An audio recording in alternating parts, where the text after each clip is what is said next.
Yun mga pus, kamusta? We're back. At ngayong vlog na to mga pus, may nagka-problema yung ating NMAX. At ito yung kanyang problema. Nag-check engine siya. Tapos sira yung isang brake light switch.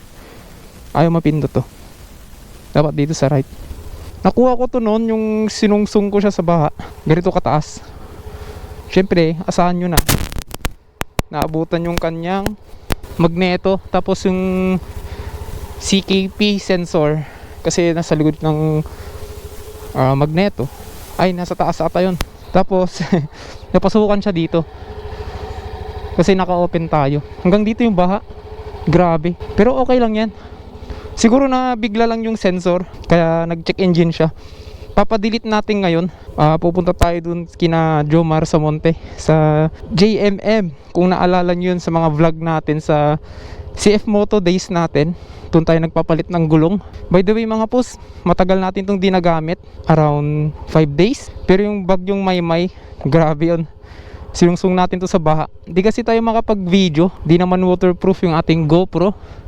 Kasi nakalabas yung kanyang mga mic. Yung mga saksakan ng mic. Tapos yung mic adapter natin. Ayoko naman i-take risk kasi mahal.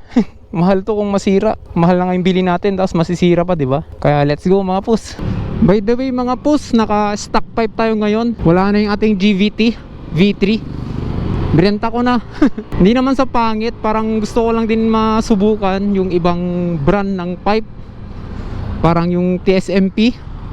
Natitipuhan ko siya, yung S2. Ipon po tayo konti kasi balak ko brand new na rin. Good for 2 years na naman. Tapos benta ulit natin. Buti nga ngayong araw, anong date ba ngayon? August 14. Umaaraw na rin. Kasi parang 2 weeks nang umuulan ng diretsyo. Ang lalakas.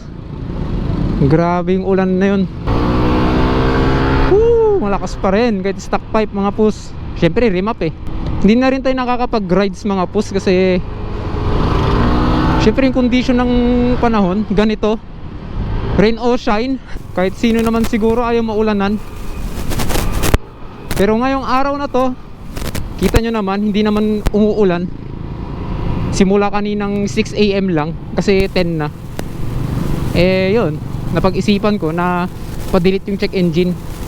Wala naman siyang palya. Siguro nagulat lang talaga yung sensor niya. Saka mga pus, may mga pasok na rin yung mga school dito, lalo yung mga college, elementary. Yan o.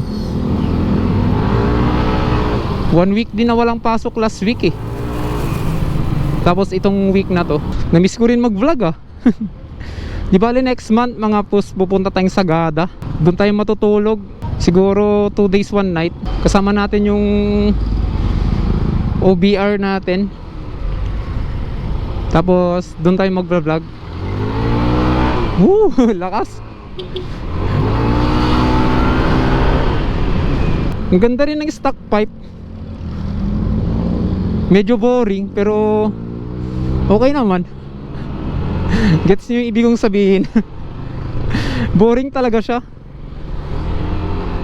Walang tunog pero kung arangkada tapos tipid ang habol mo, go ka dito. Kasi yung kanyang kain ng gasolina is 33.6. Naka 1.5 ba to? Hindi ko na matandaan. 1.8 center tapos 1.5 yung clutch.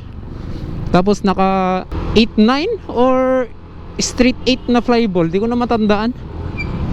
Basta mga ganon. Lakas ang arangkada oh. Para kang iwiwiling. Pero pagdating ng 80 tapos 90, gapang na siya hanggang mag 100. Pero dati yung gamit natin yung GVT, yung power pipe, is nagwa 120 plus to. Minsan nga nagwa 131 pa. Proven and tested na nasasakal siya sa stock pipe.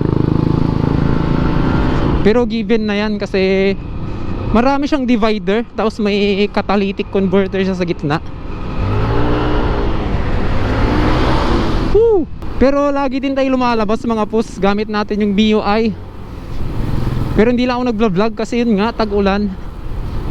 Pero as is ngayon, wala na namang ulan. G na tayo. Vlog ulit, balik ulit tayo sa vlogging. Na-miss ko kayo eh. Saka mga post, for sale pala to. Yung ating GoPro Hero 10 Black. Brand new ko to, binili 2 years ago. Ibebenta ko na siya ng set. As in, gagamitin nyo na lang. Motovlogging setup. Binibenta ko siya ng 14. Brand new ko lahat to binili. Tapos TRS na mic na legit syempre. PM nyo na lang ako kung trip nyo. Kasi mag-upgrade tayo. Try natin mag DJI Action 4. Maraming second hand din na medyo mura eh. Try lang natin kung maganda rin. At iwa-wireless natin yun. Ito kasi cord eh. So dito na tayo sa shop. Pa-check na natin kay paring Jomar.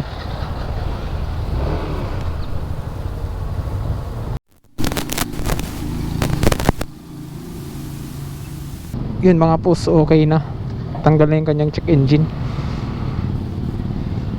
Tama yung hula, CKP.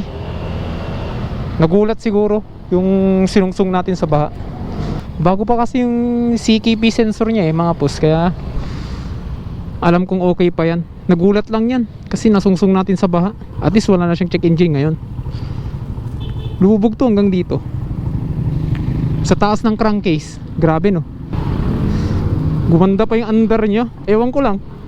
Pero parang sana hindi na bumalik. Oh, gumanda pa yung under niya. Feel ko lang, ewan ko. Tanggal yung check engine. Woohoo! Ganda ng stock pipe. Parang naging okay pa talaga yung under nyo. Okay, gets ko na. At pala mga post, sinabi ni paring Jomar kanina kasi yung diagnostic tools nila hindi niya mabasa itong ating NMAX. Buti na lang 3 yung kanilang diagnostic tool. Tapos in-explain niya kung bakit. Yung effect pala nun kaya minsan hindi nababasa or hindi mabasa ng diagnostic tool na iba kasi na-remap siya. Mostly daw kung na-remap na ang motor, hindi na siya mabasa ng mga normal na diagnostic tool. Kailangan talaga yung mahal, yung talagang high-end na tools, ganon. Buti na lang 3 yung kanilang diagnostic tool. Yung 2 hindi niya mabasa to kasi naka-remap nga si Max natin. Buti meron sila yung isa. Ewan ko yung brand ng tool na yun, pero mahal daw yun eh. Saka hindi ko naman alam yun kasi dati yung KTM natin is naka-remap yun. Tapos sinabi sa kasa dati na bawal siya isaksak sa OBD kasi siguro mawawala yung remap niya o magka-crash yung file, ganun. Kaya ganun. Now I know na ganun pala siya. Kaya kung nakaparemap kayo mga pus, dapat piliin nyo yung